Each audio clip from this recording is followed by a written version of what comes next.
ချင်းသေးအောင်ဆောင်သောမြည်ကလေးတခါကဝိရှောသမားတဦးဟာသူ့ရဲ့မြည်ကလေးကိုတနေကုန်အလောက်ခိုင်းစီပြီးနောက်အစာမကျွေးပဲနေလေတယ်ထိုအခါမြည်ကလေးကဒေါသထွက်ကပြောလိုက်ပါတယ်။အိုးငါကတနေကုန်ပြင်းပြင်းအလုပ်လုပ်ရပြီးလက်ကွင်းထဲမှာပဲကိုယ့်ဘာသာအစာချစားရမယ်ဆိုရင်ဒီဒိုဘီစီမှာအလုပ်လုပ်နေလို့ဘာထူးတော့မှလဲ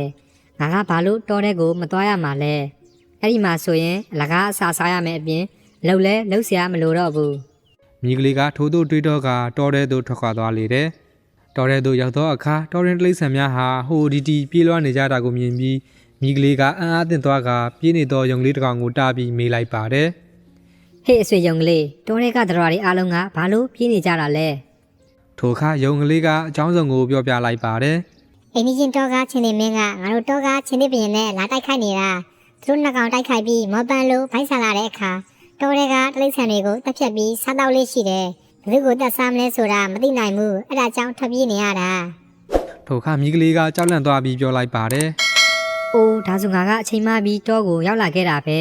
ငါပြန်ပြေးမှဖြစ်မယ်ထိုအခါယုံကလေးကထပ်ပြောလိုက်ပါတယ်ကိုမီမင်းကတကယ်ကိုတုံးတာပဲဘယ်ကိုပြေးမှလဲမင်းပြေးမဲ့ဘက်ကနေရန်သူချင်းလေးလာနေတာသူမင်းကိုမြင်သွားရင်အရင်ဆုံးမင်းကိုစပစ်လိုက်လိမ့်မယ်ထိုအခါမြည်ကထပ်ပြောလိုက်ပါတယ်ဒါဆိုငါဘယ်မှာပုံနေရမလဲတစ်ပင်ရဲ့အခေါင်းပေါက်တိတိလေးတဲ့ဝင်ပုံနေရမယ်ထို့နောက်ယုံကလေးကစိတ်မရှိတော့ပဲပြောလိုက်ပါတယ်မင်းခနာကိုကဒီလောက်ကြီးတာတစ်ပင်အခေါင်းပေါက်ချင်းချင်းလေးတဲ့ဝင်ပြီးပုံနေချင်းလေးလက်ကဘလို့လွတ်မှာလဲထိုအခါမြည်ကနောင်နာရကပြောလိုက်ပါတယ်ဒီနေ့တော့ငါတေးရတော့မယ်ထင်တယ်ဒီမှာထက်စားရင်ငါသခင်စီမာနေခဲ့တာကပူကောင်းအောင်မယ်ညီကလေးကနောင်နာရနေစဉ်မှာပဲအိန္ဒိချင်းရှင်လေးကတိုက်ခိုက်ရင်းတေဆုံသွားတာကိုတွေ့လိုက်ရပါတယ်ထိုအခါအခြားတိရစ္ဆာန်များကအိန္ဒိချင်းရှင်သေးတော့တည်သွားပြီအခုငါတို့အကြောက်လန့်မရှိနေလို့ရပြီဟုဆိုလိုက်ကြပါတယ်တုံးအားတဲ့မြည်ကလေးကတော့တွေးတောနေပါတယ်ငါခုတော့အပြင်ဘက်ကိုပြေးရင်လဲနိုင်ရတဲ့ချင်းသေးနဲ့တွေ့ပြီးအသက်ခံရနိုင်တယ်တောထဲမှာနေပြန်ရင်လဲဝင်မလီတွေမြေခွေးတွေချင်းသေးတွေကငါ့ကိုတတ်ဆန်းနိုင်တယ်ငါဘယ်လိုလုပ်ရမလဲထို့နောက်မြည်ကလေးကအကြံတစ်ခုရသွားပါတယ်အိန္ဒိချင်းချင်းလေးကတည်နေပြီပဲငါသူ့ရေကုန်ကိုခွာပြီးဝတ်ထားလိုက်မယ်ဒါဆိုတခြားတိရစ္ဆာန်တွေကငါ့ကိုချင်းသေးထင်ပြီးဘယ်သူမှအနာကက်ရတော့မှမဟုတ်ဘူးငါအသက်အန္တရာယ်လည်းဖိကင်းသွားမယ်ဒီလိုနဲ့မြည်ကလေးဟာချင်းသေးရဲ့အရေကုန်ကိုဝတ်ထားလိုက်ပြီးဖိုက်ဆာလာတဲ့အခါမြက်ခင်းမြင်သို့သွားကအစာစားနေပါတယ်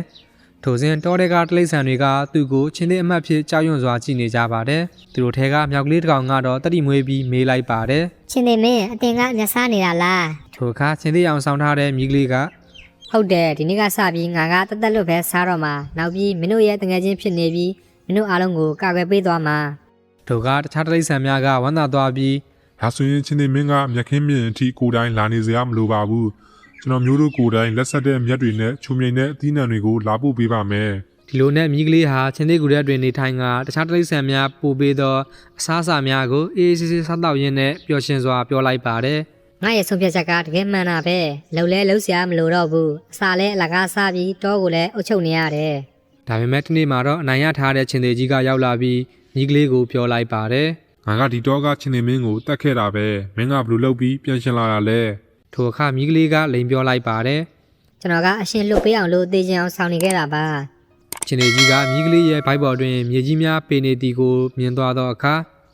မင်းကရေမချိုးဘူးလားငါလုပ်ခဲ့တာတွေအတွက်နောက်လာရတဲ့အနေနဲ့မင်းကငါရေချိုးပေးမယ်ထိုအခါမြည်ကလေးကအဖြစ်မှန်တည်သွားမည်ကိုကြောက်တစ်ဖြစ်ဆင်ခြေပေးလိုက်ပါတယ်မဟုတ်တာကျွန်တော်ကိုယ့်ဘာသာရေချိုးပါမယ်ဒါမှမဟုတ်ရင်မနှက်ဖြာမှကျွန်တော်တို့အတူတူရေချိုးကြတာပေါ့